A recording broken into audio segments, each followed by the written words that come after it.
You know that feeling when someone takes a little longer than usual to reply and your whole body tenses up? When someone says they need space and your mind immediately jumps to, are they leaving me? That is not overreacting. That is a pattern, and it has a name. This is still someone who loved deeply, almost too deeply, who gives everything in a relationship and then panics when the other person needs space.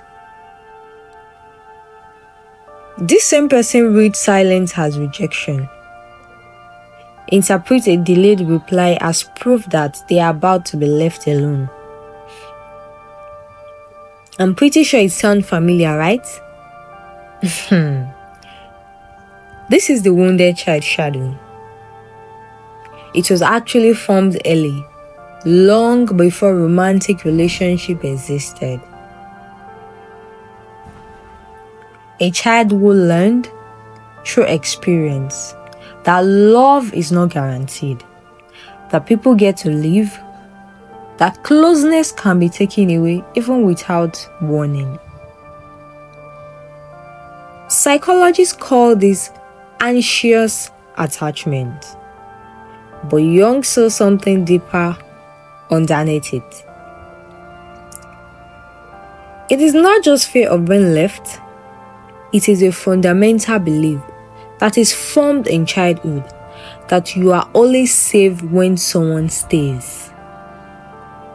And so, the adult version of that child enters every relationship already braved for abandonment.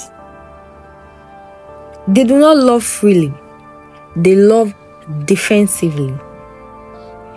Every act of affection is also a quiet plea. Please do not go. Jung would say this shadow is not weakness.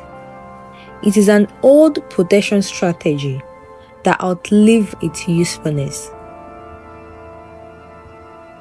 The child needed that vigilance to survive.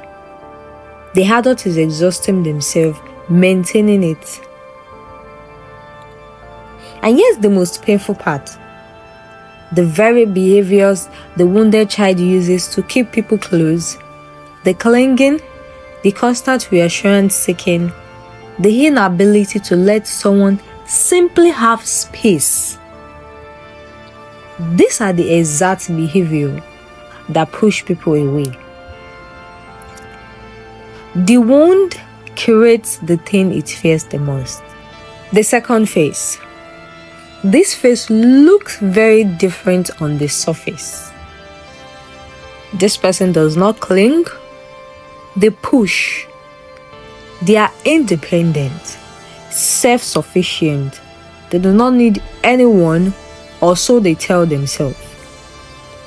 But watch what happens when someone gets too close. They always find a reason to pull back. They start an argument from nowhere.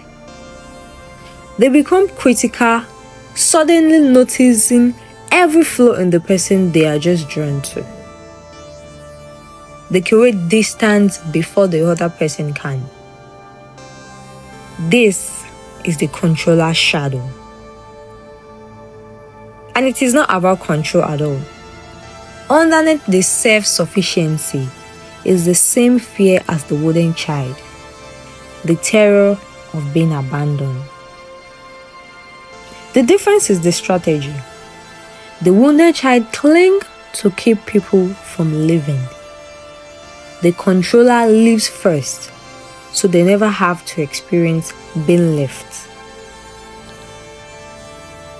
If you have ever sabotaged something good, if you have ever walked away from someone who genuinely cared for you and could not explain why, this shadow knows your name. The third phase, the phase no one suspects, because this person seems like the ideal partner. They are thoughtful, accommodating, they remember everything, they anticipate needs, they never cause problem. They go along with whatever the other person wants, and they are slowly disappearing. This is the pleaser shadow. The person who was taught directly or indirectly that their needs were too much, that love had to be earned, that if they just stay agreeable enough, help enough, small enough, they will finally be safe in a relationship. And here is what the pleaser creates without meaning to. A relationship where the other person does not actually know them, because they never show up as themselves. They showed up as someone they thought the other person needed them to be. And then one day, the resentment surfaces. The exhaustion of performing rather than being. The quiet grief of having given everything and still feeling unseen. Jung called this losing the self to the personal. The mask worn so long, it starts to feel like a face. The fourth face. The most misunderstood face. This person genuinely wants connection. They feel loneliness deeply. They dream about intimacy the same way everyone else does. But the moment it becomes real, something shuts down. Conversation that goes too deep feels suffocating. They feel everything seems like a trap.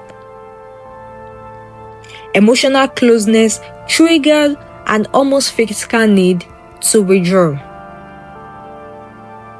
And they cannot explain it. Not really. They just know that getting too close to someone feels like losing themselves. This is the avoidant shadow. It is not coldness.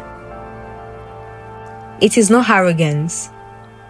It is a nervous system that learned somewhere along the way that being fully known by other person is very dangerous.